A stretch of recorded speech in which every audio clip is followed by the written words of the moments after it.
Hello candidates, I am going to dictate you a passage from Kailash Chandra magazine.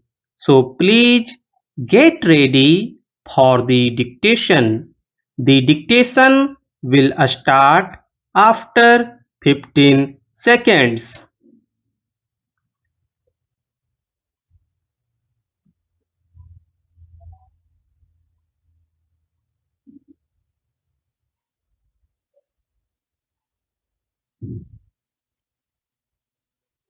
Now, sir, honorable members will recall that the bill was introduced in the House of the People on the 2nd September 2003.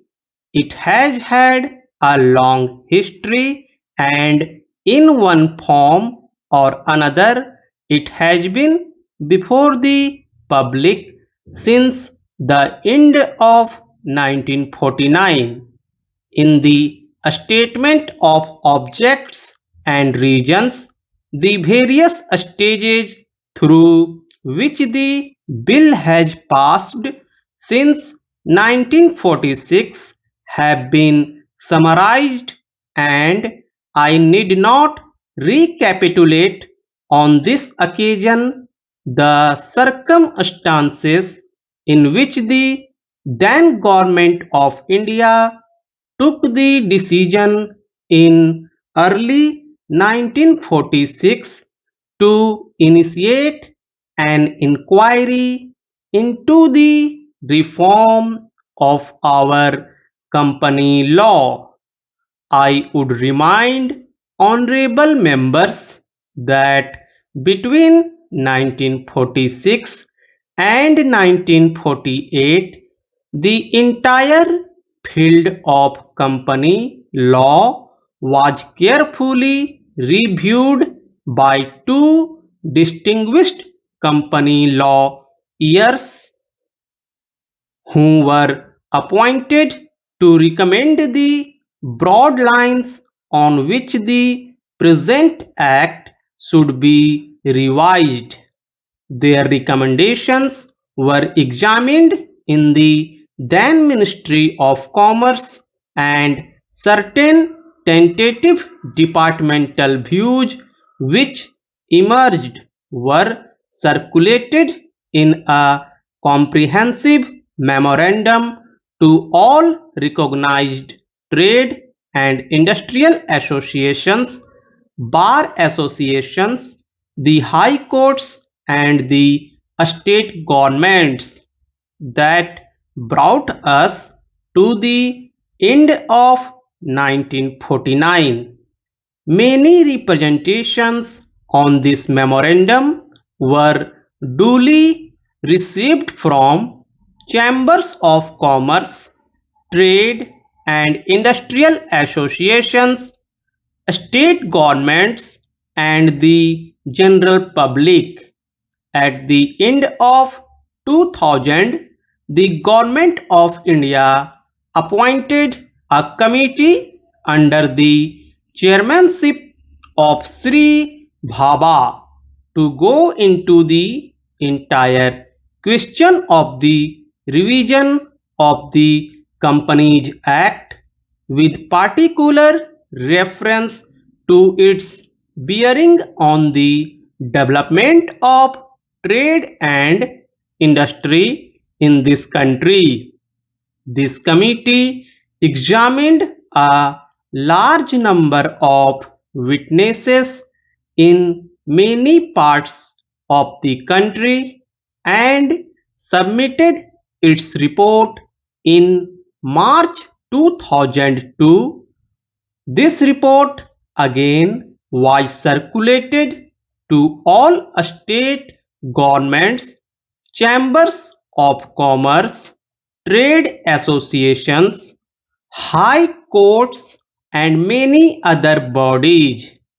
At the same time, a special officer was appointed in the Department of Economic Affairs, Ministry of Finance, to examine the report in the light of the views received from the interested public and to submit proposals to government for the revision of the present Act.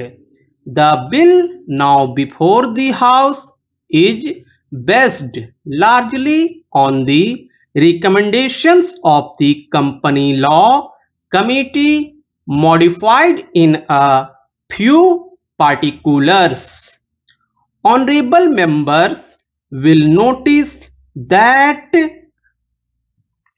so far as public relations go, the bill has covered adequate ground. In a measure like the Companies Bill, however, which covers the entire field of the operation of joint stock companies, the limits of consultation and discussion can never be exhausted, and I would like to inform honorable members that although the bill was introduced in Parliament over 7 months ago, our officers have been engaged throughout this period in further studies and informal discussions with the interests concerned, and on occasions I have also participated in such discussions.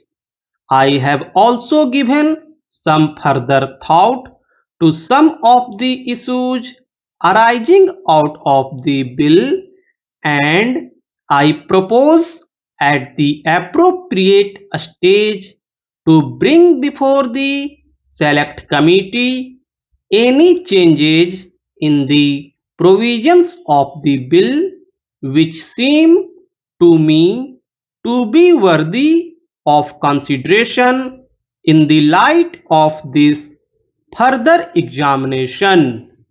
Now, honorable members would have noticed that the bill contains 6 clauses and 12 schedules. I think it is probably one of the longest legislative measures in recent legislative history, but its size might be regarded as misleading unless I make a few comments.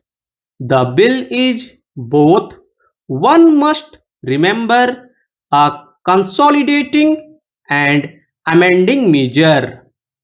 As mentioned in the Statement of Objects and Reasons, this is the first opportunity which has occurred since 1923 for the consolidation of the Companies Act. Advantage has been taken of this opportunity to redraft several long and complicated sections in the present Act, which have been split up into a large number of clauses. This is the largest single factor accountable for the increase in the number of clauses in the bill. New clauses embodying substantial changes in the present law would hardly constitute more than a small fraction of the bill.